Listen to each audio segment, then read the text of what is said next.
नमस्कार, आप देख रहे हैं टीएनपी न्यूज। मेरा नाम है अंकुर पांडे। अखिल भारतीय ब्राह्मण महासभा रा का कुनबा लगातार बढ़ता जा रहा है।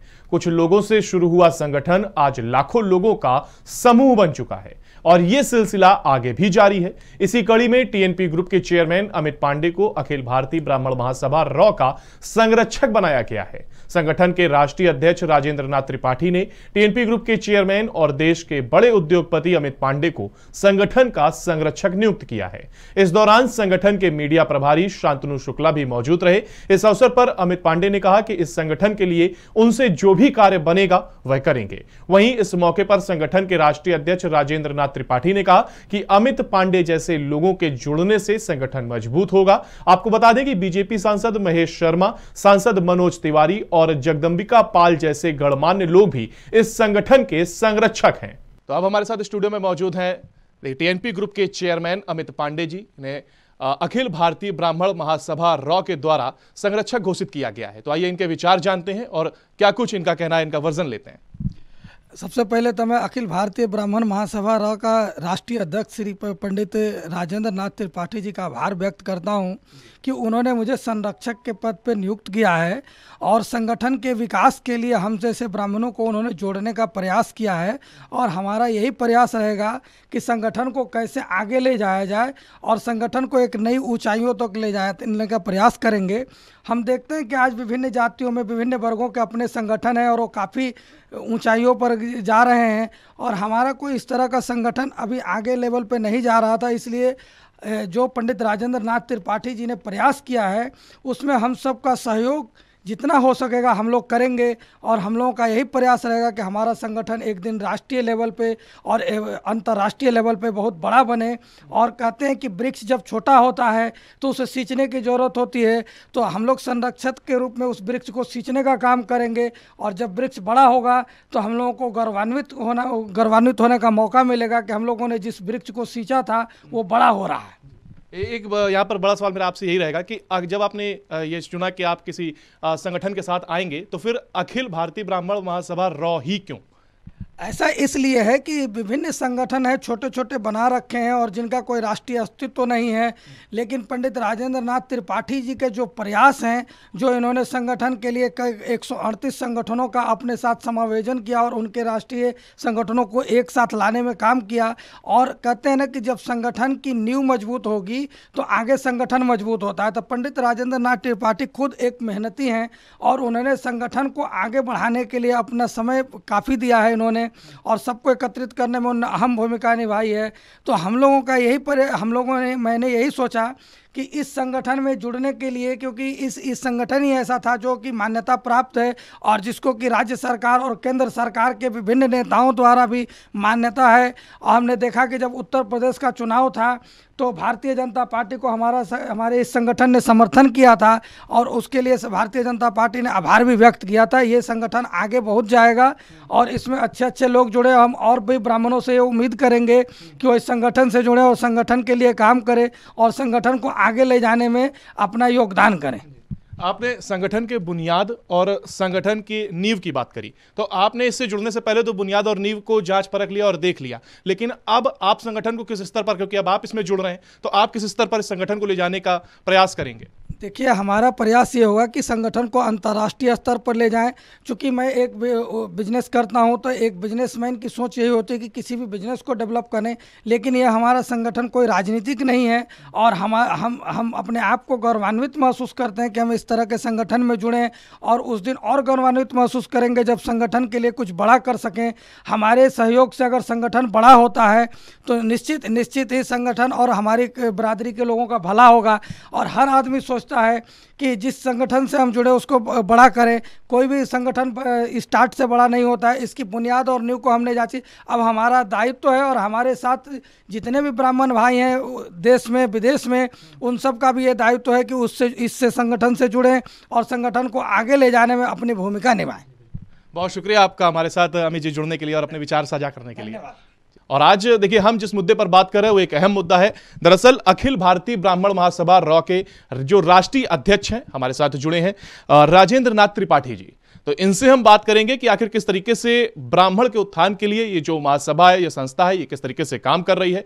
राजनीतिक से लेके जो राजनीतिक की बात करें या हम सामाजिक बात करें, किस तरीके से संस्था काम करती है, इसकी बारीकी को जानेंगे। तो चलिए ज्यादा ना समय लेते हुए उन्हीं के पास चलते हैं और उनसे जानते हैं कि आखिर संस्था ब्राह्मण उत्थान के लिए किस तरीके के और क्या काम कर रही है। तो सर, सबसे पहले आपसे ये जानना चाहेंगे कि जिस तरीके से आखिर आपको क्या जरूरत लगी कि एक संगठन होना चाहिए, एक महासभा, एक या जो हम ये अखिल भारतीय ब्राह्मण महासभा का आपने इसको एक रूप दिया, संगठन तैयार किया, आखिर इसकी जरूरत आपको क्या लगी और क्यों लगी और अब तक आपने क्या उपलब्धियां हासिल की हैं? अखिल भारतीय ब्राह्मण महासभा रा का मुख्य उद्देश्य है पीड़ित मानवता की रक्षा की दिशा में कार्य करना, साथ ही न्याय से वंचित, पीड़ित, जरूरतमंद, गरीब, बेबस, लाचार लोगों की, चाहे वो किसी भी वर्ग का हो, उनकी मदद करना, उनके हित के लिए कार्य करना। कारण कि ब्राह्मण ही राष्ट्र और समाज की सदैव चिंता किया है और करता रहेगा भी। तो हम अगर उनके वंशज हैं जिन्होंने वसुधैव कुटुंबकम सर्वे भवन्तु सुखिनः का सिद्धांत दिया और उस मार्ग पर चलने के लिए लोगों को प्रेरित किया, तो हम उनकी औलाद हैं, तो हम भी उसी दिशा में कार्य करने का काम संगठन के माध्यम से करते हैं। क्या आपको लगता है कि आपकी जो मुहिम है इसमें आपको कहीं कहीं पर राजनीतिक सपोर्ट की जरूरत पड़ती है या राजनीतिक सपोर्ट लेना पड़ता है? चूंकि सरकारों में राजनीतिक दल ही वहाँ स्थापित होती हैं, सामाजिक संगठन तो जाता नहीं है, इसलिए हम अपनी बातों को लेकर के प्रत्येक दशाओं में हम उन्हीं के पास जाएंगे। लेकिन आज जो भारत की राजनीति है, प्रदेश की राजनीति है, वो अगेंस्ट ब्राह्मण और जातीयता के जहर फैला करके सत्ता की कुर्सी को प्राप्त करना, ये सबकी सोच है। ऐसे में कहीं न कहीं संगठन भी अपनी शर्तों के आधार पर राजनीतिक दलों के साथ अपनी शर्तों के आधार पर जाने का कार्य करता है। तो जो संगठन है ये अपने आप को कहां पर देख रहा है और किस तरीके से राजनीतिक सपोर्ट की अगर जरूरत पड़ती है तो दोनों के बीच में, यानी सामाजिक संगठन और राजनीतिक लोग दोनों के बीच में सामंजस्य बैठा के किस तरीके से आप आगे बढ़ रहे हैं और क्या काम आप आगे करने वाले हैं? मैंने अपने संगठन के बारे में और अपनी सोच के बारे में आपको बता दिया कि हम किसी भी दल या नेता के अधीन कार्य करने वाले लोग नहीं हैं। हम समाज के लिए कार्य करते हैं। मैंने बताया कि हमारे मनीषियों ने, पूर्वजों ने वसुधैव कुटुंबकम सर्वे भवन्तु सुखिनः का अगर सिद्धांत दिया, मार्ग दिया, तो वहाँ बाद और वर्ग की बात कहाँ से आती है? तो उसी दिशा में हम काम करते हैं।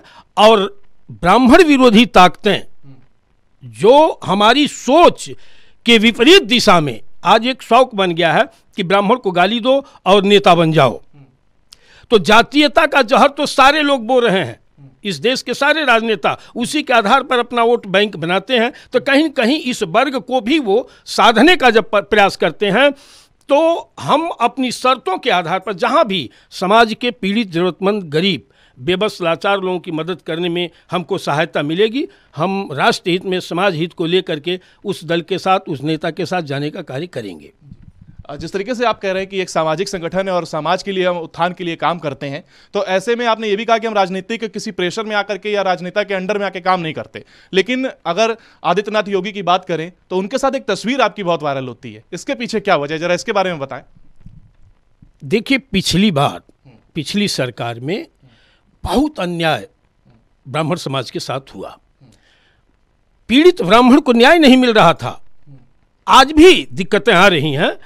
उसको लेकर के चूंकि एक वर्ग का मैं नेतृत्व कर रहा था, तो न्याय से वंचित पीड़ित ब्राह्मणों की आवाज बन करके मैं सड़कों पर उतर करके आंदोलन किया। और सरकार थी योगी आदित्यनाथ जी की, और न्याय से वंचित हो रहा था ब्राह्मण, तो टारगेट उन्हीं को बनना पड़ेगा ना। मेरे संगठन का कार्यकर्ता कहीं कोई गलती करता है, जिलाध्यक्ष, प्रदेश अध्यक्ष या प्रदेश उपाध्यक्ष, तो आरोप मुझको जवाब देना पड़ेगा, तो आरोप मुझ पर आएगा। तो वही हाल रही कि न्याय से वंचित ब्राह्मण जब सड़कों पर उतर रहा था अपनी वेदना को लेकर के, तो मैं उनके पक्ष में न्याय दिलाने के लिए, उनकी मदद के लिए अखिल भारतीय ब्राह्मण महासभा के कार्यकर्ता जिलों में धरना प्रदर्शन सरकार के खिलाफ किया और उन्हें न्याय दिलाने का काम किया।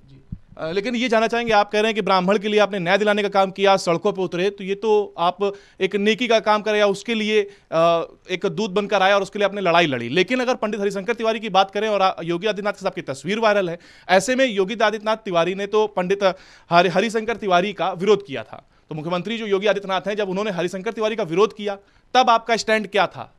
नहीं, तब तो ये बाद आ जाएगा ना, चाहे वो हरिशंकर तिवारी हो चाहे राजेंद्र त्रिपाठी हो।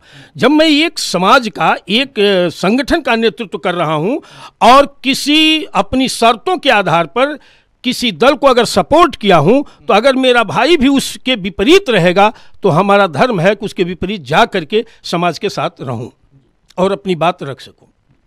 तो सामाजिक संगठन के साथ साथ क्या राजनीतिक हस्तक्षेप भी क्या अब पार्टी पर क्या हावी होता दिख रहा है, या बस जैसा सामंजस्य बैठा के आप साथ लेकर चलना चाहते हैं, ठीक उसी दिशा में आप काम कर पा रहे हैं आराम से? क्या फ्री हैंड अब आप हैं? क्योंकि योगी सरकार जिस तरीके से आप एक तरफ योगी सरकार पहले जो आप थे योगी सरकार के विरोध में दिखते थे, लेकिन चुनाव के बाद से अब कहीं ना कहीं थोड़ा सा इधर की तरफ झुकाव आपका दिखने लगा है, तो क्या कोई दिक्कत आ रही है सामाजिक तौर पर काम करने के लिए? क्या ये झुकाव इसलिए है या क्या वजह आप मानते हैं? नहीं नहीं नहीं, चूंकि मैंने अपनी शर्तों के आधार पर इस सरकार को स्थापित करने में समर्थन दिया था, उनके गुलाम नहीं हुए थे, उनके दल की सदस्यता थोड़े ही संगठन ग्रहण किया था, हमने सपोर्ट किया अपनी मांगों को लेकर के। ये सत्ता में आए, अगर हमारी मांगें पूरी नहीं होंगी, वो बातें नहीं दिखेंगी, तो मैं आज भी इनके विपरीत जाऊंगा। मैं पीड़ित ब्राह्मणों की आवाज के ही लिए इनको सपोर्ट किया है, न्याय दिलाने के लिए। अगर वो मुझे नहीं दिखेगा तो कैसा साथ है? अगर उसके बावजूद भी इनके साथ हूं तो इसका मतलब मैं इनकी सदस्यता ग्रहण किया, इनके अधीन होकर के, इनके चरण के नीचे, घुटने के नीचे रह करके, तब कहां स्वतंत्र रूप से मैं पीड़ित ब्राह्मण को न्याय दिला पाऊंगा? तो मैं इनके अधीन कार्य करने का ये नहीं हूं, चाहे किसी दल का, चाहे कोई नेता हो। मैंने सपोर्ट किया, सरकार इनकी बन गई, मेरी मांग नहीं पूरा होगी, एक वेट एंड वॉच करूंगा, तो फिर समाज की बैठक, संगठन की बैठक बना करके जो संगठन आम निर्णय लेगा उसके अनुसार मैं कार्य करूंगा। लेकिन इन दिनों बुलडोजर चर्चा में बना हुआ है, ऐसे में क्या बुलडोजर की कार्रवाई के लिए आप बिल्कुल तैयार हैं? अगर कुछ ऐसी दिक्कत आती है तो क्या इसको झेलने के लिए आप पहले से तत्पर हैं? ऐसा है, राजेंद्र नाथ त्रिपाठी, चाहे वो बुलडोजर हो, चाहे कोई अन्यायी हो, चाहे माफिया हो, कभी नहीं डरा है और आगे भी नहीं डरेगा। जब गलत नहीं करूंगा तो काहे की बुलडोजर की डर, और चाहे किसी अपराधी और माफिया का डर। न्याय की लड़ाई लड़ने में अगर शहादत भी दे दूंगा तो वह मेरे लिए सौभाग्य का क्षण होगा। अगले 5 साल में, या ये तो चुनावी बात हो गई, लेकिन आगे आने वाले सालों में आप किस तरीके से संगठन को आगे बढ़ना देखना चाहते हैं, और क्या कुछ आपकी तैयारियां हैं? जो आपने एक सपना देखा हो कि हम संगठन को इस स्तर पर हम हैं और उस स्तर पर हमको पहुंचना है, उसके बारे में थोड़ा बताएं। देखिए, ये लोकतंत्र है, जिसके पास जनतंत्र की ताकत होगी वो उसकी पूछ होगी, उसकी बात सुनी जाएगी। उत्तर प्रदेश में की बात अगर करूं तो उत्तर प्रदेश में 18 से 20% ब्राह्मण की हैसियत है, लेकिन ये ब्राह्मण विरोधी ताकतें और राजनीतिक दल इनको 8%, 10% कर हतोत्साहित करते हैं और हमें नीचा दिखाने का काम करते हैं, पहली चीज़। दूसरी चीज़, ब्राह्मण समाज का फेविकोल है, एक ऐसा ही वर्ग है कि कमजोर से कमजोर भी ब्राह्मण होगा तो उसकी बात लोग मानते हैं, तो अन्य वर्गों को भी जोड़ने में फेविकोल के रूप में अपनी भूमिका ब्राह्मण अदा करता है। तो बहुत अच्छी हैसियत है, सिर्फ कमी यह है कि संगठित होकर के अपना एक निर्णय नहीं बनाता है। मेरा प्रयास है, मैं तो अब की बार 138 संगठनों का मोर्चा बना करके भारतीय जनता पार्टी के पक्ष में अपनी शर्तों के आधार पर सपोर्ट करने का काम किया था। मेरा प्रयास है कि देश के सभी संगठनों को एक आवाज बना करके और किसी भी दल से अपनी बात मनवाने की क्षमता रखने का कार्य यह संगठन करेगा। बिल्कुल, चलते चलते आपसे ये और जानना चाहेंगे कि अगर ब्राह्मण की बात करते हैं तो परशुराम का नाम जरूर आता है, इस पर आपकी क्या राय है? भगवान श्री परशुराम जी हमारे आदर्श हैं, जो अन्याय अनीति के खिलाफ संघर्ष किया, पीड़ित मानवता की रक्षा की दिशा में कार्य किया, और कोई भी ब्राह्मण उन्हें अपना आदर्श इसीलिए मानता है कि यह ब्राह्मण धर्म है कि वो हमेशा राष्ट्र के लिए, समाज के लिए लंगोटी पहन करके अपनी भूमिका अदा किया है। हमारे पूर्वजों ने किया है, मनीषियों ने किया है, हम उनकी औलाद हैं, इसलिए मुझे ब्राह्मण होने पर गर्व है कि हम समाज और राष्ट्र की बात करते हैं, हम जाति और धर्म की बात नहीं करते। तो इसलिए यह संगठन उसी दिशा में कार्य कर रहा है। आने वाले दिनों में भी किसी के दबाव में यह संगठन काम करने वाला नहीं है, समाज और राष्ट्र का हित ही सर्वोपरि है। तो देखिए, आपने राजेंद्र त्रिपाठी जी को सुना, हालांकि किसी पहचान के मोहताज नहीं है, लेकिन फिर भी औपचारिकता के तौर पर मैं आपको बता देता हूं, राजेंद्र त्रिपाठी जो कि अखिल भारतीय ब्राह्मण महासभा रॉ के अध्यक्ष हैं और संस्था के ये अध्यक्ष हैं और ब्राह्मणों के लिए काम करते हैं। जिस तरीके से इन्होंने कहा कि अगर सामाजिक या फिर राजनीतिक स्तर पर सामंजस्य बिठा के अगर काम करना होगा तो बिल्कुल काम करेंगे और ब्राह्मण के हितों में काम करने के लिए हमेशा आगे आएंगे। किसी भी तरह की कोई रुकावट या कुछ भी अड़चन आती है तो उससे लड़ने का काम करेंगे। अब हमारे साथ मौजूद हैं अखिल भारतीय ब्राह्मण महासभा रॉ के मीडिया प्रभारी शांतनु शुक्ला जी। इनसे जानते हैं कि आखिर संगठन के साथ ये कब से काम कर रहे हैं और किस ऊंचाइयों तक संगठन को पहुंचाने में इनका योगदान रहा है, साथ ही क्या ये आने वाले समय में देखते हैं कि संगठन को किस लेवल पर लेकर के जाना है। शांतनु जी, आप अपने विचार हमको बताएं कि आखिर संगठन में क्या भूमिका आपकी है और किस तरीके से आप काम करते हैं। सबसे पहले तो टीएनपी न्यूज़ के सभी दर्शकों को मेरा प्रणाम, जय परशुराम। अखिल भारतीय ब्राह्मण महासभा रा के साथ मैं पिछले 4 साल से जुड़ा हुआ हूँ और जब मैं कई विभिन्न न्यूज़ चैनलों के साथ कार्य करते हुए मैंने ये पाया कि अपने समाज के लिए खड़े होने वाले बहुत कम लोग हैं। ऐसे उसमें जब मैंने देखा तो मैंने एक पंडित राजेंद्र नाथ त्रिपाठी के रूप में एक ऐसा शख्स देखा जो अपने परिवार, अपने सबसे ऊपर अपने समाज को रखता है। जहाँ पे ब्राह्मण समाज की बात आती है, जहाँ पे अपने समाज की बात आती है, वो व्यक्ति किसी की नहीं सुनता। शांतनु जी, ये तो संगठन के व्याख्यान की बात हो गई, लेकिन हम ये जानना चाह रहे थे कि जब सामाजिक संगठन है तो ऐसे में मीडिया प्रभारी जब हम सुनते हैं तो क्या अब सामाजिक संगठन को भी मीडिया प्रभारी की जरूरत पड़ती है? आजकल हर संगठन को मीडिया प्रभारी की और मीडिया की ज़रूरत है। चूँकि मैं कई न्यूज़ चैनलों के साथ जुड़ा रहा, कई न्यूज़ चैनलों में बड़े पदों पे रहा। आज भी मैं देश की सबसे बड़ी इलेक्शन मैनेजमेंट कंपनी मॉलिटिक्स है, उसका मैं चीफ ऑपरेटिंग ऑफिसर हूँ। तो ऐसे में संस्था को जहाँ पे मीडिया आप लोगों तक लाने का कार्य है, संस्था चाहती है कि मैं उसको करूँ और आज संस्था पढ़े लिखे लोगों को ही आगे बढ़ा रही है। आज ब्राह्मण समाज में भी हम चाह रहे हैं कि पढ़े लिखे लोग ही आगे बढ़ें और मीडिया एक बड़ा इंपॉर्टेंट रोल अदा करता है किसी भी चीज़ को आगे बढ़ाने में। आप देखिए आज अगर भारतीय जनता पार्टी है, मोदी जी प्रधानमंत्री हैं, तो उसमें मीडिया का बहुत बड़ा रोल है। ऐसे में जब संगठन को लगा तो उन्होंने मुझे ये दायित्व दिया जिसका मैं निर्वहन कर रहा हूँ। जिस तरीके से आपने कहा कि पढ़े लिखे लोगों को आप देख रहे हैं, तो क्या ये जो सामाजिक संगठन है तो क्या शिक्षा को लेकर भी कोई काम कर रहा है जो हमारी नई पीढ़ी है उसके लिए? बिल्कुल हम कर रहे हैं, अपने समाज के लिए हम बिल्कुल लगे हुए हैं। हर तरह से हमको जहाँ भी दिखता है वहाँ पे अपने बच्चों को पढ़ाने के लिए कई बड़े बड़े समाज सेवी हमारे साथ जुड़े हुए हैं। नोएडा में कई बड़े बड़े समाज सेवी, कई न्यूज़ चैनलों के मालिक जो ब्राह्मण समाज के हितों की रक्षा करते हैं वो हमारे साथ जुड़े हुए हैं। तो हम जहाँ पे भी देखते हैं कि समाज का बच्चा या शिक्षा के मामले में हम समाज से भी ज़्यादा हम देखते हैं सर्व समाज, किसी भी समाज के बच्चे को अगर शिक्षा की ज़रूरत है तो हमारा संगठन वहाँ पे ज़रूर पहुँचता है और उनकी मदद करता है। तो देखिए, आपने हमारे साथ शांतनु शुक्ला जी जो कि मीडिया प्रभारी हैं, ब्राह्मण अखिल भारतीय ब्राह्मण महासभा रॉ के मीडिया प्रभारी के तौर पर ये काम करते हैं। आपने जाना, इनके विचार जाने कि किस तरीके से संगठन को आगे ले जाने में ये काम कर रहे हैं। आप लगातार बने रहिए टीएनपी न्यूज़ के साथ। नमस्कार।